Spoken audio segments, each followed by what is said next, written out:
Hi guys, don't want to waste your time, but I thought I'd tell you something interesting. Okay, so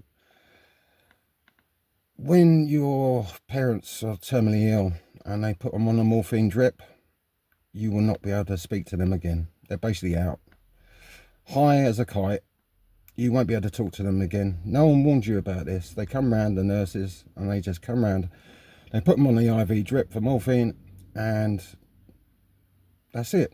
Conversation over. You're never going to be speaking to them again, basically till they pass away.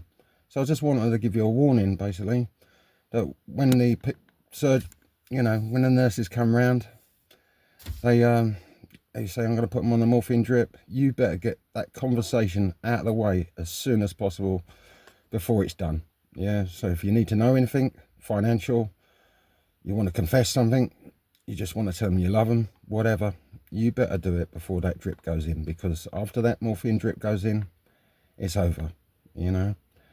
And I wish I knew that, because there's many things I wanted to know and there's many things I wanted to say, really. I know my dad was in a lot of pain, and to be honest, you know, he had cancer for a while. He started taking the treatment for prostate cancer, and for a while there, he's fine, but he was getting hot flushes from the medication and stuff like that. And he went to the doctor, and the doctor said, "Oh, good news, you're all clear."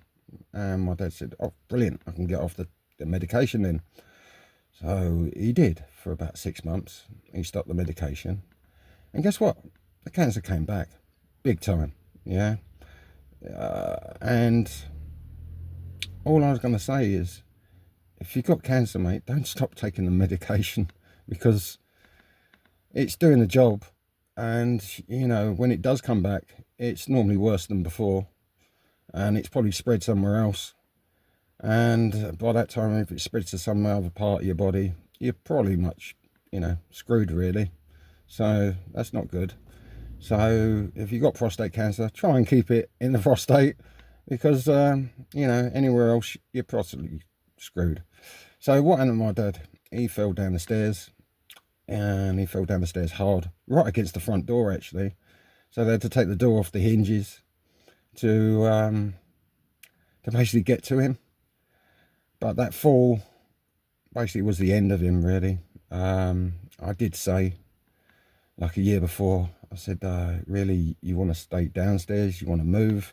You want a place that's like one level? I said, those stairs, they're going to be the death of you one day. And guess what? Yeah, that sucks, doesn't it? Really, I hate being right, Oh, God. But, yeah. So I just want to let you know, when my dad passed away, he's on the morphine drip. And so I'm staying there for like 2 weeks prior to his death, probably 3 weeks. My work was very good, the previous company. They said, just take as much time as you need. And I thought, brilliant. Okay, great. I've got a lot to say to my dad. Didn't realise as soon as they put him on a morphine drip, that'd be conversation over. Anyway, I'm staying there at night, sleeping away. No problem. Finally, unbeknown to myself, my dad passes away. I don't know what time. Obviously, it's very early in the morning. I'm asleep, and I heard clear as day my mum say, "Andy."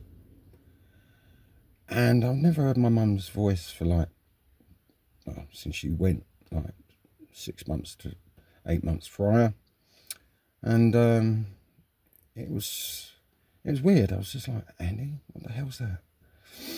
But I heard her clear as day. That was my mum's voice. And I went in the next room, and my dad had passed away. And I just wanted to share that with you. I also got a bit of a confession to make. So my mum was obviously ill before my dad, and my mum had cervical cancer. And I told, Jade Goody was in the news and all that, and I told my mum, go and get checked, please go and get checked. Did she get checked? Did she? Yeah. Vanity, what you look like down below. You're not proud of your body, anymore. When you get to that age, you just think you look like, no. look like the worst thing there ever is on the planet. You know what I mean? You look at your body and you just go, it's like me now. I look at myself and I just think, what the fuck happened, you know? But, you know, we all get old, unfortunately. And we got, the only beauty of getting old, really, is you know stuff. You know stuff that other people don't know. Like resilience, you know, going through tough times, how you got through them. And I'll tell you what, experience gives you confidence to cope. And going through hard times, yeah, I've made mistakes like everybody else, but you know, you only learn from your failures, I think, in this life. And if you win all the time, you're not going to learn nothing, really. Don't get me wrong, there's people in this life that seem to win all the time, but that is more of a, how can I put it, that's more of just a mental attitude sort of thing, where they're so me, myself and I, and no one else really comes into that equation, that they do well. And some people are like that, which is weird, I think, because empathy and compassion for one another is probably our biggest strengths. I mean, if you ever watch that Disclosure Day, they speak about that. That brought a tear to my eye. But it's no Christopher Nolan movie, you know what I mean? There's no music anymore in the cinema, you know? Used to get cinema, used to get feeling from the music, used to have big orchestras, all that kind of stuff in the cinema. But you don't get that anymore. You just get actors, you know, to act, CGI. And when you get to my age, you've seen most of it before. Yes, it's good. Is it brilliant? No. Anyway, get back to the point. So my mum had cervical cancer, and my dad said to me once on the stairs, he said, oh, it's really bad, that Andy, it's really bad. And I said something to my dad I regret for the rest of my life, and I'm not proud of. I said to my dad, look, Dad, it's only going to get worse. Probably the worst thing I've ever said in my life, without thinking, without knowing that someone could overhear me. My mum, not 30 feet away, could probably have heard that. Probably did, because next day she was dead. I think she took an overdose, which I can't blame her, because she was in a lot of pain. I tried to help, and you know, even trying to help, sometimes it's you do the wrong thing. It's just crazy. And I thought I was just trying to explain to my dad, look, Dad, you have to man up. You know, you have to get a grip. You know, my dad's worried, he's sick, you know, with worry and all that. And I understand his thing, but I wish I had that conversation away from my mum, because she might have been around a little bit longer. But I know she was suffering, and she's out of suffering now, and she's probably in a better place, because I do believe there is a better place for us all out there, which is, I know it's weird to think that, but I've seen some stuff. I've seen curtains in a hotel room move, and there's no reason. They're double glazed, mate. You know, stop jumpers and stuff like that. There's nothing coming through that glass. There's no breeze. These curtains are heavy, and they've gone out like something's moved through the window. And that really shocked me. What also shocked me was what really changed me, really, I suppose, more than anything else, is I was in a Norwegian church in central London, and it was like, anyway, I'm working there. I'm working on this photocopying machine. I was a photocopy engineer for many years, and so I'm working away, and I hear this Norwegian opera singer singing away, but the acoustics in that church were just wonderful, just so awesome. It's like the Royal Albert Hall, except, I don't know, 10 times better. Yeah, just gorgeous. Anyway, no idea what you're singing, no idea what you're saying, And suddenly, out of nowhere, this heat came from within me, like a warmth, like it was like your soul, if there is such a thing, was enlightened, shall we say. It's like your third eye or something like that. It's just like you've just been opened to the universe. And just bliss, overwhelming bliss. I mean, I can't explain it, really. I mean, it's like, yeah, forget drugs, drink, sex, whatever, you know, the best times. This is a magnitude you can't even explain. It's just euphoria, absolute bliss. And if that's anything like what heaven's like, I can imagine you never get tired of that feeling of just being content and just the bliss. I mean, I just don't know how to describe it. It was just like heat, bliss. If you do know, comment, please comment. I mean, I've never experienced anything like it before, but it lasted about 10 minutes. It was like I was paralyzed. It was just like I was just standing there in awe of this feeling, looking at the altar of this church from like a balcony. And I'm not a religious person. I'm really not. I mean, I do believe, obviously, there's good and bad, ultimately, and it's really easy to do bad in this world, let's be honest. It's easier to destroy than create, isn't it? Let's be honest. So, you know, it's I just want to let you know that basically there is something other than ourselves. I truly believe that. We just can't see it. We can't tune into it, and it's kept hidden from us. But I really believe there's something else after we go.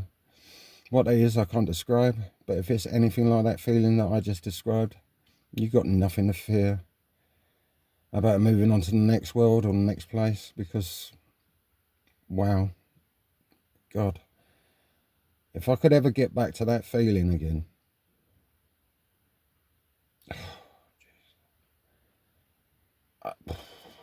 it just blows your mind. Honestly, it does. I mean, look, please subscribe. I will tell you more about what happened in my life. Dating in London. You want to go out on the town in London, the best places to go, I'll let you know. How to get a girl, how to get confidence with zero experience. How to dress, how not to dress. How to get respect. How to not get fired at work, which I did, funny enough. How mad is that? I got fired over a joke. A frigging joke, yeah? Calling someone's hairdresser a T-word apparently is discrimination in the workplace. It's a frigging joke, mate, yeah? And whoever his barber was, he certainly was the T-word, yeah? Because that was a radical, extreme skinhead haircut that I haven't seen for like 20 years, right? Did I know anything of his circumstances prior to that haircut? No. So there was no malice. There was no hatred there. It was just like, oh my God, what happened to your hair? Yeah. And I'll get fired over that. Yeah. So you get fired over that because they're covering a policy of anti-discrimination in the workplace. I mean, crying out loud. Can't you get over a joke? Yeah. Isn't it up to you to take offence or not take offence? Are you an adult? You know, what happened to sticks and stones may break my bones, but words will never hurt me. I mean, something I've grown up with, because to be honest, I'm 6'4", and everyone just comments on my size, and everyone used to take the piss, which is fair enough.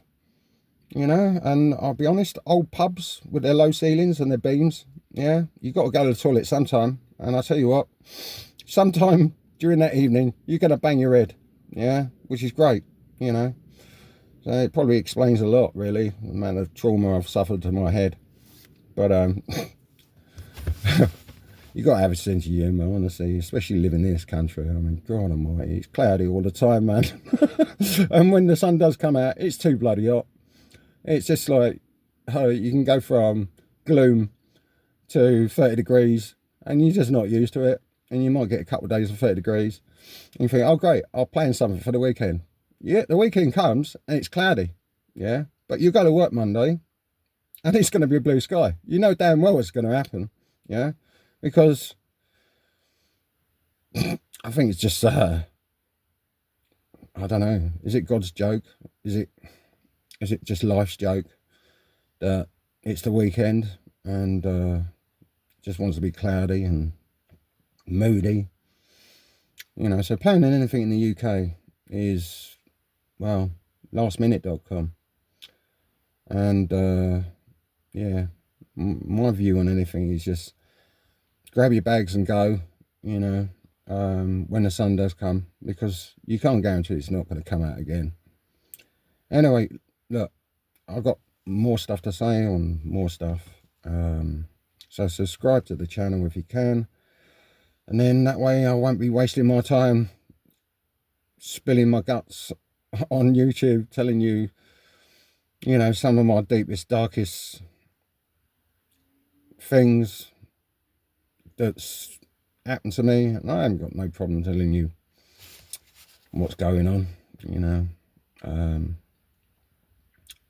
Got nothing to fear really. But just wanted to let you know that, you know, if you do subscribe, I can tell you more. I don't really want to do this sort of thing, but I think it's important for people to know how to get on in life, what's important, what's not important, what you know, what's the point of it all, really? I mean, if you look at animals in the wild and all that, what is the point of it all? And I'll explain more what I think. You know, I'll give my 2 pence worth. Whether you agree or not, you know, is down to you. I mean, everyone's got to find their own path in this world. And I hope you find yours. And, you know, most people don't know what they want to do with their lives. They don't know what they're doing. They're just basically treading water until they die. Which is a shame, really, because there's so much to do if you actually go out there and talk to people. You know, most people, give them half the chance, they talk to you. You know, try and talk to them. You know, try and make friends with your neighbours if you can. You know, old people, give them the time of day, you know.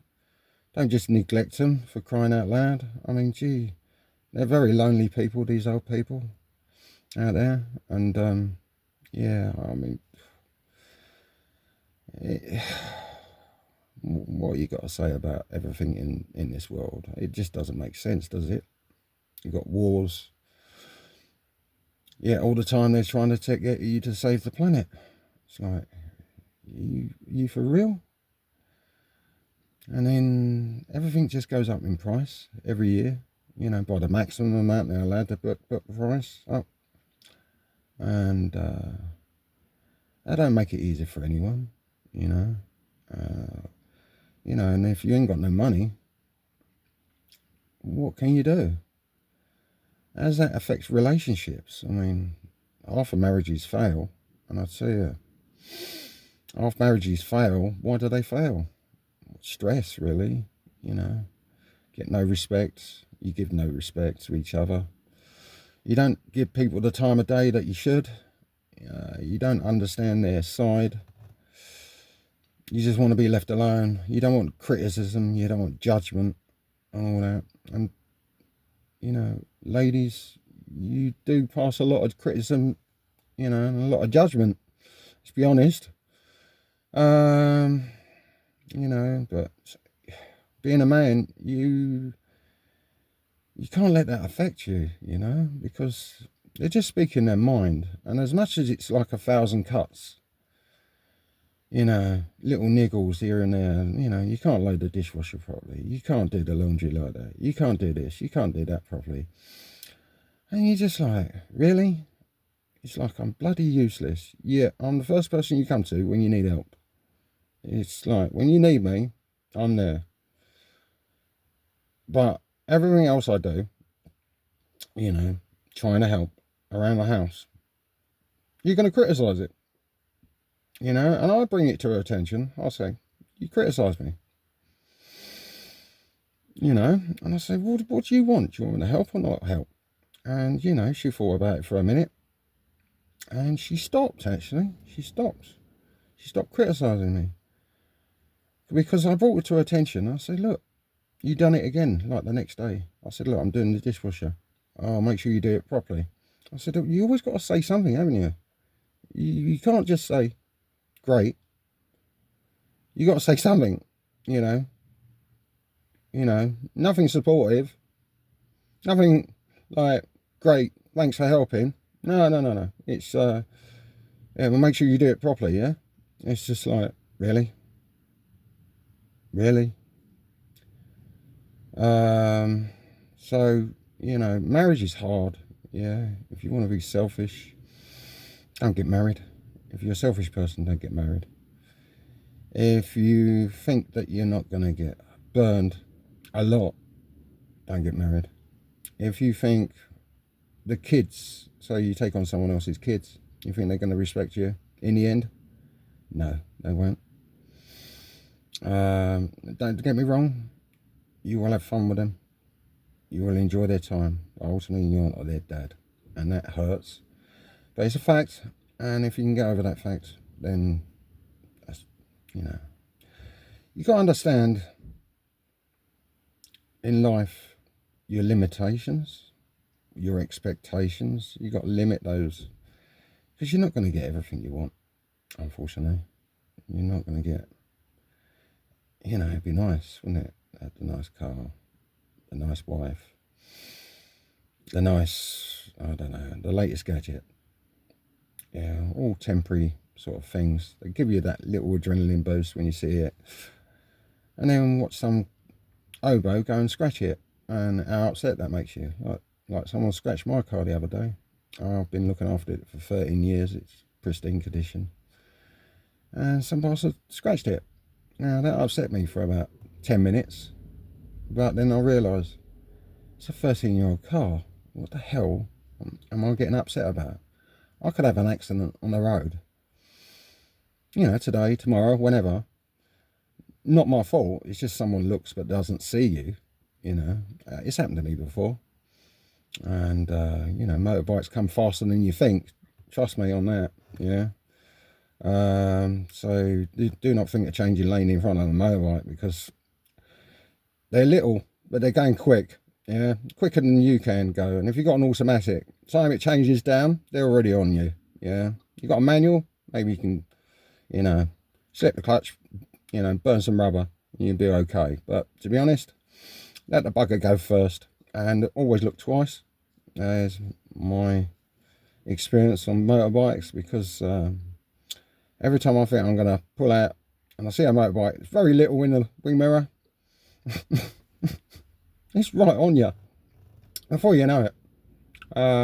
So just don't do that. Oh, I've got more things to say about just generally driving and work and how I got fired and stuff like that. So if you want to subscribe to the channel, that's great. This video's gone longer than I thought, actually, you know. But I hope it was useful in some way for you, you know. And if it is, then great. And if you've got any comments, I'll try and answer them, yeah. So subscribe to the channel if you can. I know no one does. No one could be bothered pressing that button. And I don't blame you. 99% of the time, I don't either. Do you know why? I'll just move on to the next bullshit video, really, you know. The next piece of entertainment. But all I can say is, if you subscribe, I'll let you have some information. You know, no BS, no bullshit. I'll just speak the honest truth. As hard as it may be to take, really. No one likes the truth, do they? Let's be honest. You know, but it might help you. It might not. You know, but if I can help, that's great. But You know, I'm no scientist, I'm no expert, but I have lived 57 years and, you know, I've seen a bit, got around a bit. I can tell you about holidays, kids, what I do with the children, building relationships, how to keep your relationship going after 28 years of marriage, yeah, which is tough. Sometimes I want her to quit. Sometimes she wants to quit. Well, a lot of times she wants to quit. Who can blame her? You know what I mean? Look at me. Am I tall, dark and handsome? Not really, no.